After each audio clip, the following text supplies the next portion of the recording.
Kia ora, I'm Shelby, and this is a story on Mary Blandy. Born about 1718 at Henley-on-Thames, Oxfordshire, Mary Blandy was an only child, spoiled by her doting parents. It was said of her father that his, quote, whole thoughts were bent to settle her advantageously in the world, close quote. He also let it be known that he was worth £10,000 when in fact he had less than £3,000.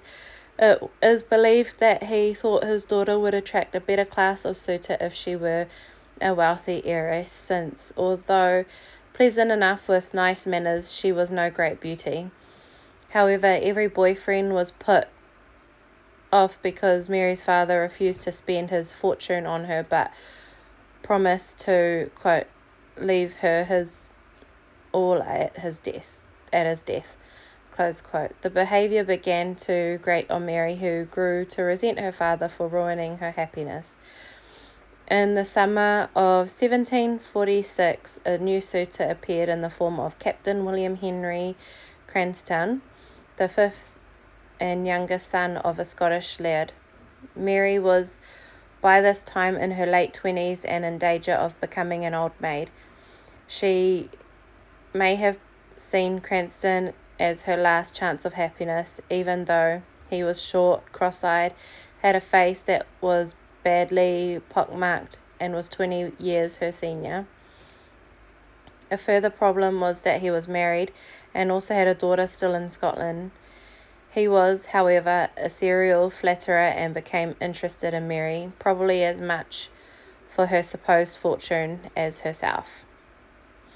When Francis Blandy discovered that his daughter's new boyfriend had a wife and child, he forbade the relationship to continue.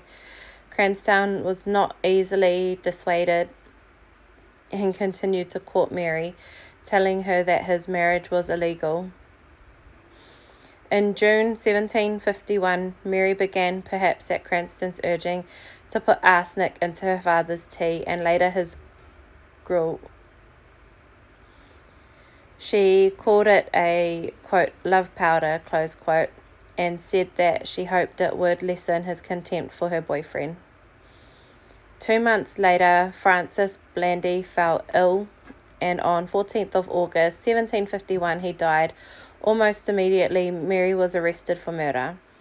She had burned all the letters from Cranstoun, but servants discovered one package containing arsenic, and an incriminating letter to Cranstoun was intercepted.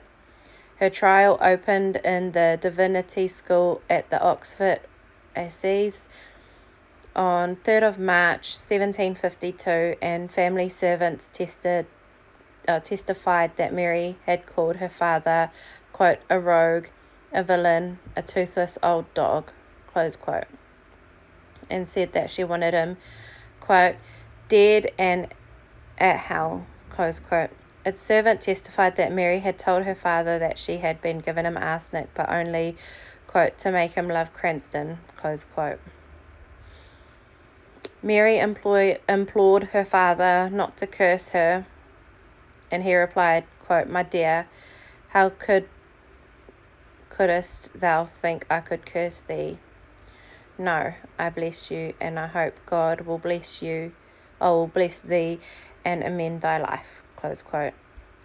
He then told her to keep quiet in case she said anything, quote, to her own prejudice, close quote. The jury took just 5 minutes to pass a guilty verdict, and the judge sentenced Mary to death. Her impending doom didn't hurt her appetite, and she sat down to mutton chops and apple pie soon after the judge's sentence. Bit of the aftermath. Public opinion was divided on whether Mary was a calculating murderess or a poor lovesick girl, enthralled to her older lover. Mary Blandy, protesting her innocence, was hanged outside Oxford Castle Prison at 9 a.m. on Easter Monday, which was 6th of April 1752. Her last words were, as she ascended the scaffold, quote, gentlemen, do not hang me too high for a sake of decency, close quote. And as she stood there, quote, I am afraid I shall fall, close quote. She was buried with her parents in Henley Parish Church. William Cranstoun had fled to France in 1751 to avoid prosecution, where he died of natural causes on 2nd of December 1752. He left his money to the wife and daughter he had once renounced. What a piece of shit. Anyway, that was Mary Blandy. I hope you enjoyed that story. Please stay safe and please subscribe.